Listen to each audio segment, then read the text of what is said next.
J'ai aimé un homme que je n'aurais jamais dû aimer. Parfois, je me demande encore, ai-je fait le bon choix? J'ai grandi au Cameroun, entouré par ma famille, la tradition et le rythme tranquille de la vie quotidienne. C'est là que j'ai rencontré Arnaud. Il était chaleureux, gentil et me faisait toujours rire. Mais son alliance captait toujours la lumière du soleil.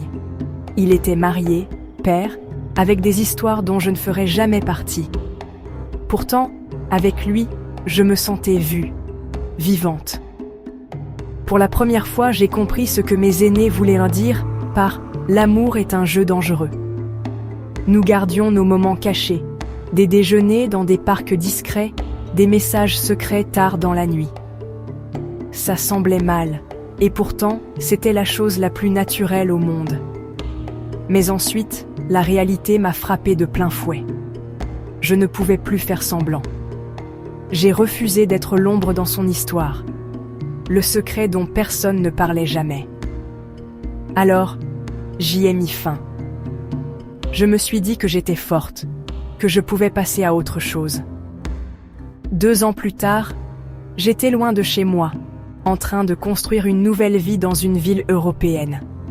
Mon téléphone a vibré, c'était Arnaud. « Je suis là, on peut se voir ?» Mon cœur s'est emballé. Je pensais que ces sentiments avaient disparu, mais la vérité, c'est que l'amour ne disparaît pas juste parce qu'on le lui demande. Nous nous sommes rencontrés pour dîner. Il avait l'air plus âgé, plus fatigué, mais ses yeux portaient toujours la même chaleur. Cette nuit-là, il m'a tout avoué. Son mariage, ses enfants et la vérité de sa vie. Il était polygame. Dans son monde, aimer plus d'une femme n'était pas un scandale, mais une tradition. Il m'a demandé de rejoindre sa vie, ouvertement, sans secret. J'étais tiraillée. Une partie de moi voulait croire à ses promesses, avoir enfin une place officielle dans son cœur. Mais une autre partie de moi se demandait, 2 femmes peuvent-elles vraiment être aimées également? Puis-je accepter d'être la deuxième, ou de toujours partager une partie de lui avec quelqu'un d'autre?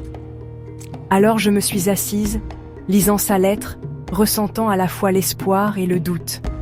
Peut-être que l'amour, c'est le sacrifice. Peut-être que c'est savoir quand lâcher prise. Maintenant, je vous demande, qu'est-ce que vous feriez? Pensez-vous que l'amour peut survivre dans ce genre de situation? Risqueriez-vous tout ou protégeriez-vous votre cœur? Dites-moi dans les commentaires. Je veux vraiment connaître vos pensées. Et si vous voulez entendre plus d'histoires comme celle-ci, n'oubliez pas de liker, partager et vous abonner. Aidez-moi à apporter plus de voix, plus de cœur et plus de vérité aux histoires que nous racontons.